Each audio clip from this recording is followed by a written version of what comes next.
Good day, sir and madam. I'm Jay Salamdihita, 32 years old. I'm a single mother blessed with two children. I'm from Quezon City. I'm a high school graduate.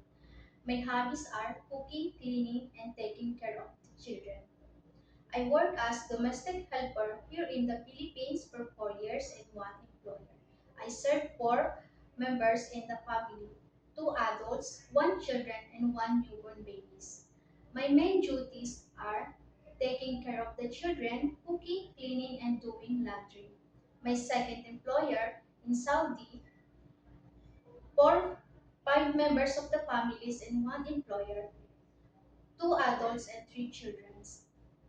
But unfortunately, I can finish my contract because my employer was hurting me and physically abusing me. That's why I decided to go back to the Philippines.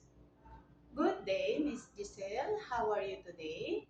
I'm fine, ma'am. Can we start? Yes, ma'am. What are your main duties to your previous employer? My main duties are taking care of the children, cooking, doing laundry, and cleaning. Please state to us your daily activities from the morning until evening. From morning, I wake up early. I will do my duties and responsibilities. When the children wake up, I take them a breakfast, take them a bath, and we play. And also, we do some school activities. What is the most important things taking care of the children? The most important thing is feel love and secure them safety. Can you manage to take care of a newborn baby? Yes, mom. As a mother, I know how to take care of the newborn babies. What will you do if the baby is always crying? I will check all the possible, and when the baby is sick, I will report them immediately to my employer.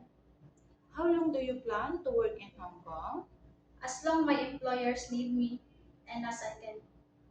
How will you overcome homesickness? I will keep in touch to my family and I will do active to my work. During misunderstanding with your employer, what will you do? I will talk them politely, say sorry, and I will do not again. Before we end, do you have any message to your future employer? To my future employer, as a mother, I have experience in household duties and childcare. I'm a hardworking and trustworthy person. I'm I'm a loving person and I promise I will treat your family as my own. Thank you and God bless. Thank you so much, Miss Giselle. Hope to see you soon in Hong Kong. Can you give us your best smile?